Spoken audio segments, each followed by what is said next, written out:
श्री राधे। बोले श्याम प्यारे की जय जय श्री राधे श्याम।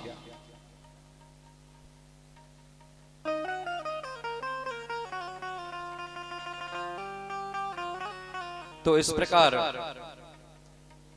और जब देवियों ने विशेष आग्रह किया बर्बरीक जी को कि बर्बरीक तुम्हारे लिए ये सिंदूरी भस्म को ग्रहण करना अति आवश्यक है, तुम इसे ग्रहण करो।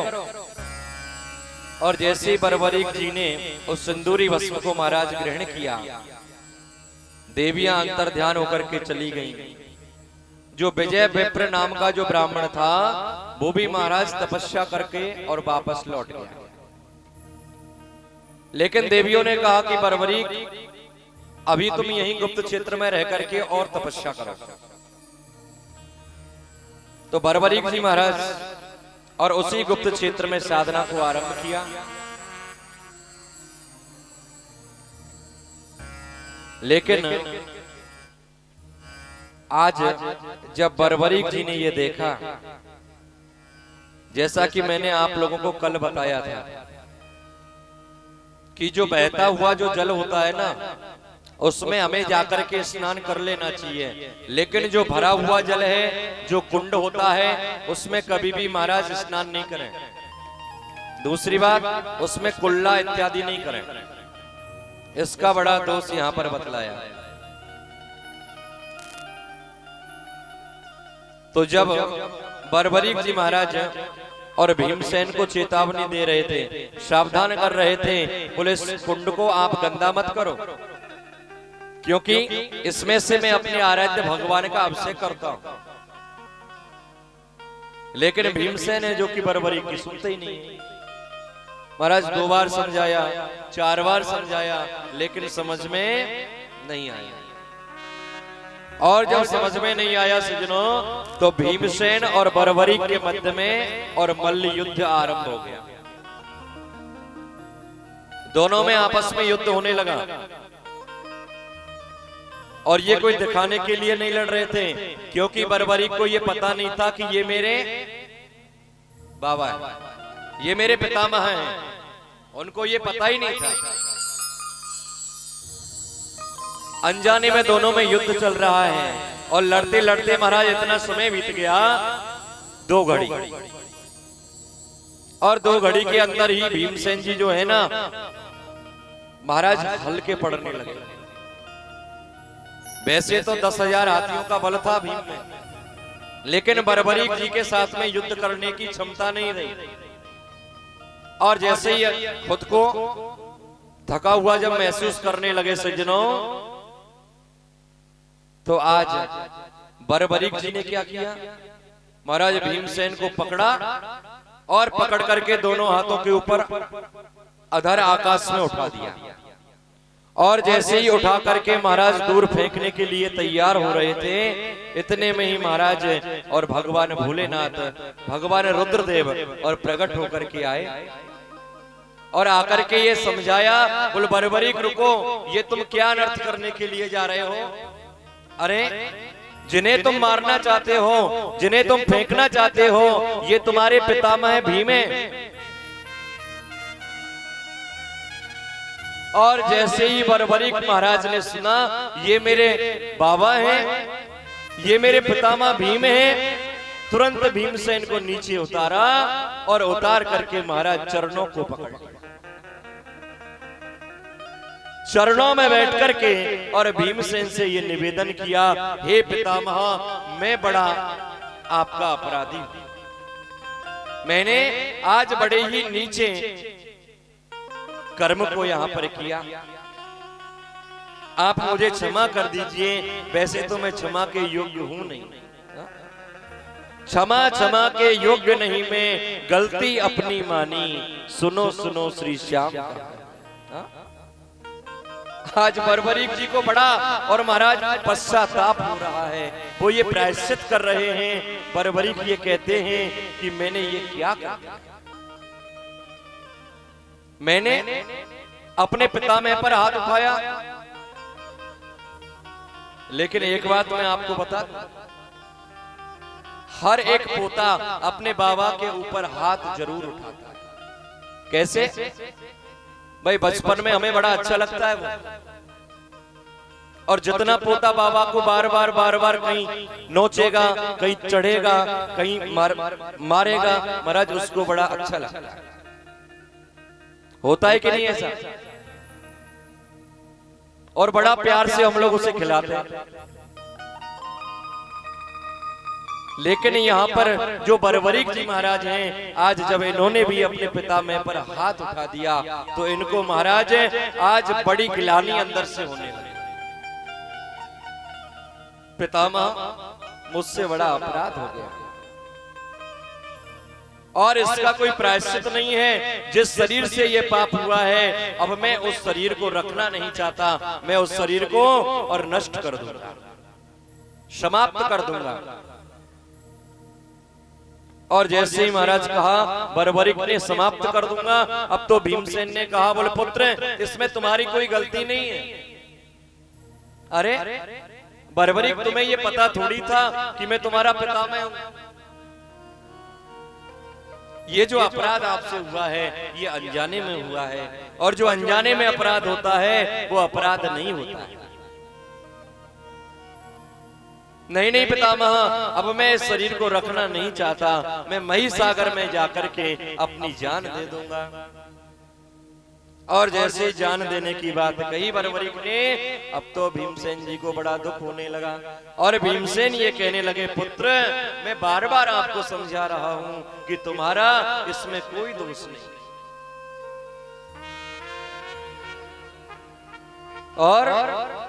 और शास्त्र में ऐसा लिखा है कि अनजाने में यदि अपराध होता है तो महाराज उस अपराध का कोई दोष नहीं लगता।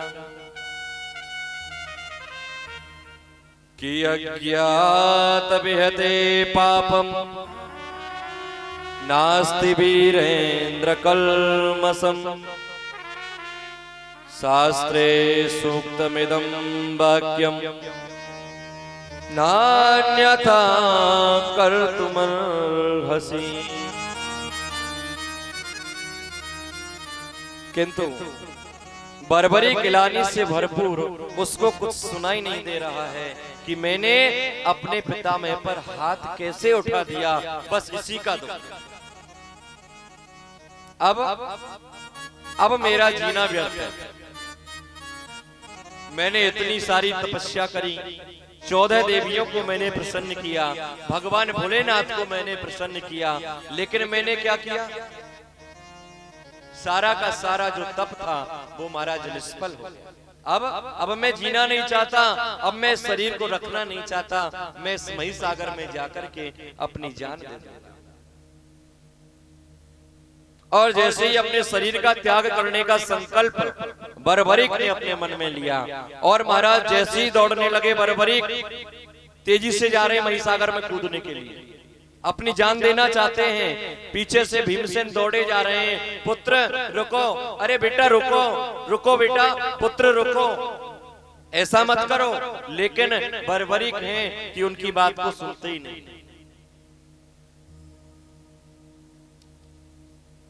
और जब भीमसेन और बरबरीक की दूरी ज्यादा बढ़ गई, आज भीमसेन को भी बड़ा दुख हो रहा है कि कहीं ये सही में अपनी जान ना दे दे। और ये बरबरीक है ना, ये अपनी बात का बिल्कुल पक्का है। इसने एक बार अगर कुछ कह दिया तो महाराज उसको करके ही हटेगा। आज रुद्रदेव ने देखा, भगवान भोलेनाथ ने देखा, ये तो अनर्थ हो जाएगा। तुरंत महाराज भोलेनाथ प्रकट होकर के आए और आकर के बरबरीक को रोका, बरबरीक मेरी बात सुनो, अरे जो तुम्हारे पीछे पीछे तुम्हें रोक रहे हैं वो तुम्हारे जो पितामह है ना, अगर तुमने महिसागर में जाकर के अपनी जान दे दी तो ये पितामह भी अपनी जान दे दे। और जैसे ही आज रुद्रदेव की बात को सुना, क्योंकि वैसे ही आत्मग्लानि से इतने दुखी हैं कि इन्होंने क्या किया, और जब बर्बरीक तुम इस संसार में नहीं रहोगे तो ये पिता मैं भी अपनी जान दे दे।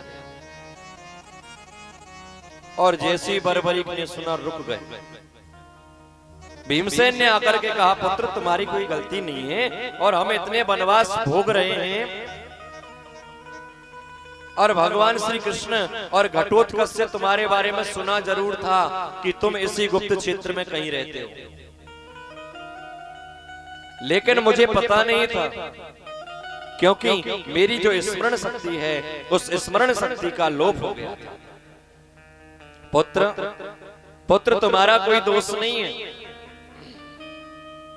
इसलिए सज्जनों अगर अनजाने में कोई पाप हो जाए तो उसका कोई दोष नहीं लगता। और देवी मां ने कहा कि बर्बरीक देवियां प्रकट हो गई और उन देवियों ने कहा कि बर्बरीक तुमने अभी अभी जो संकल्प किया था ना कि मैं शरीर को रखना नहीं चाहता, मैं शरीर का त्याग कर दूंगा, तो ध्यान देना ये तुमने संकल्प किया है और इस संकल्प को तुम्हें पूरा करना पड़ेगा। लेकिन समय आने पर जब इसको त्याग करने का समय आएगा तब आपको ऐसा करना है।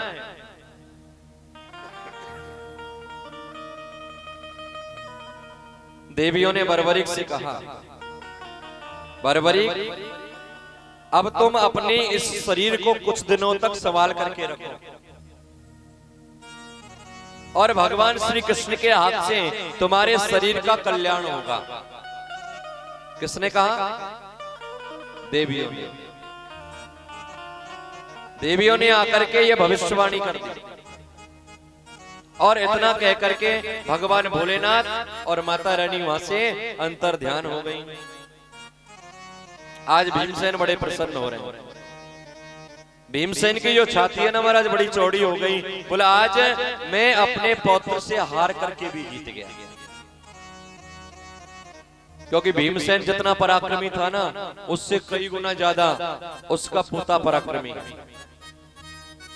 तो परिवार में जब बच्चे कोई अच्छा कार्य करते हैं तो माता पिता को तो खुशी होती है।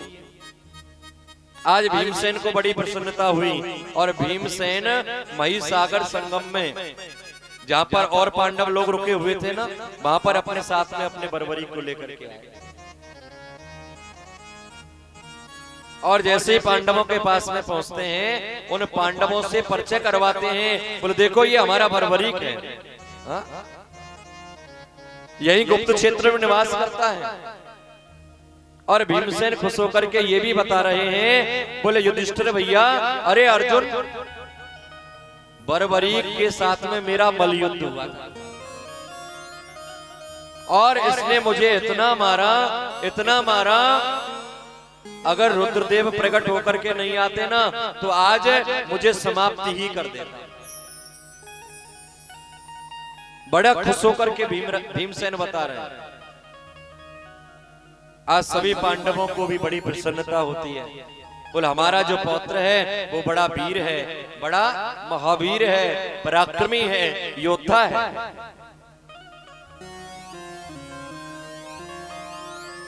और जब भीमसेन ने पूरी बात को बता दिया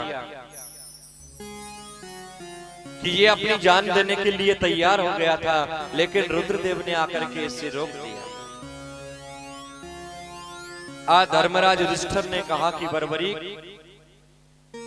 हे पुत्र तुम्हारे जो संस्कार है ना ये देख करके और मैं बहुत प्रभावित हूं, यह देख करके मैं बड़ा खुश हूं। इसलिए सज्जनों जो बाबा श्याम हैं, जो बर्बरीक जी है ना,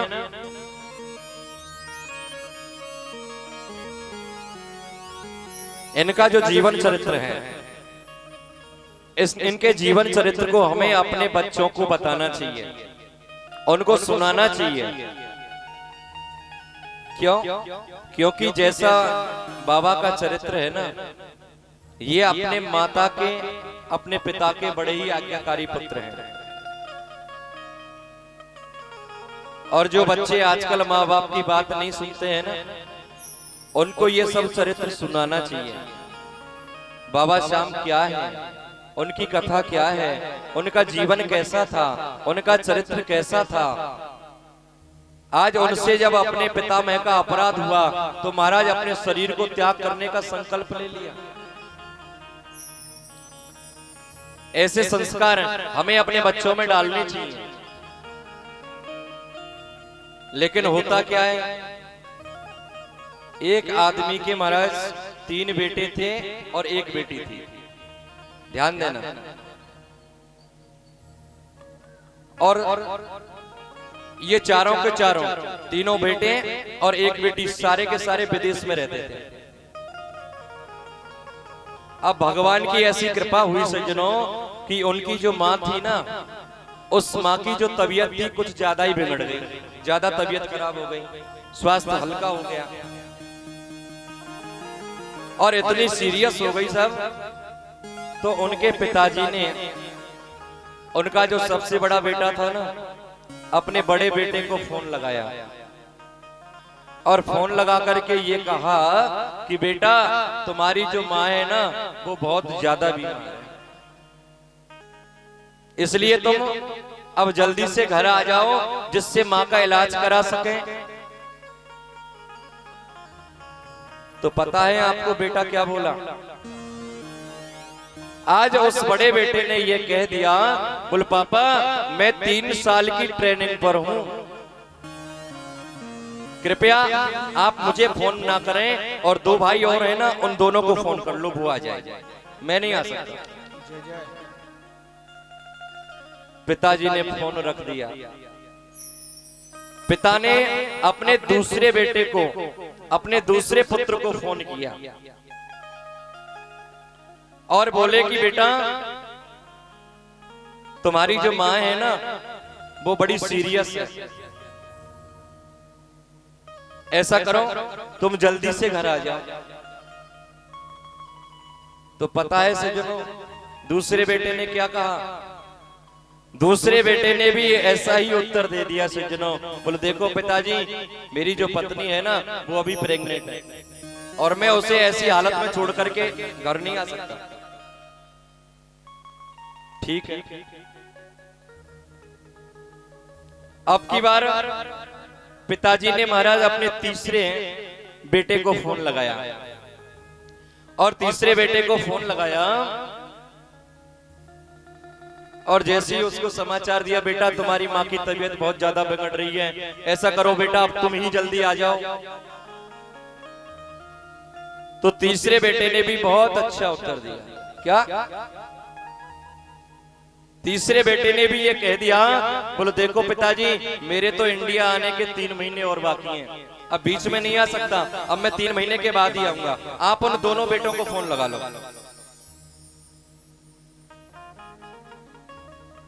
आज वह पिता जैसे ही एक एक करके तीनों बेटों से जो आस थी वह टूट गई और जो पिता हैं वो निराश हो गए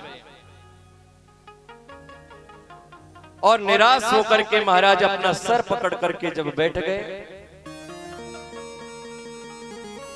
आज उस पिता ने ये विचार किया कि चलो कोई बात नहीं, बेटों को टाइम नहीं है। जिन बेटों को बैंक से लोन लेकर के जिस पिता ने और विदेश में भेजा था, हाँ जो बेटों ने महाराज मना कर दिया आने से, आज पिता की ये आस है, बोले चलो अपनी एक बेटी भी है, क्यों ना बेटी को ही फोन लगा लिया जाए। और जैसे ही महाराज अपनी बेटी को फोन लगाया और अपनी बेटी से जैसे ही कहा, बोले बेटी तुम्हारी जो माँ है ना उस माँ की तबीयत बहुत ज्यादा खराब है,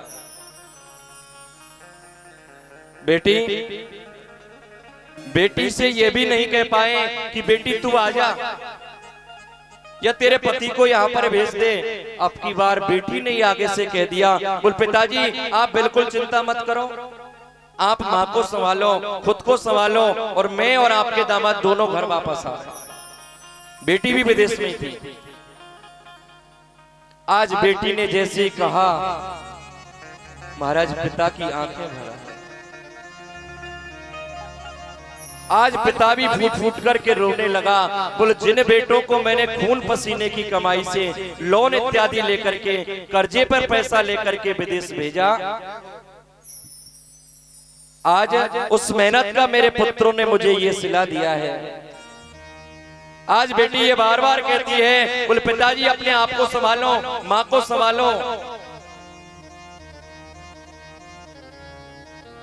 और बेटी ने महाराज तुरंत अपना सामान बांधा और सामान बांध करके और महाराज चल पड़े।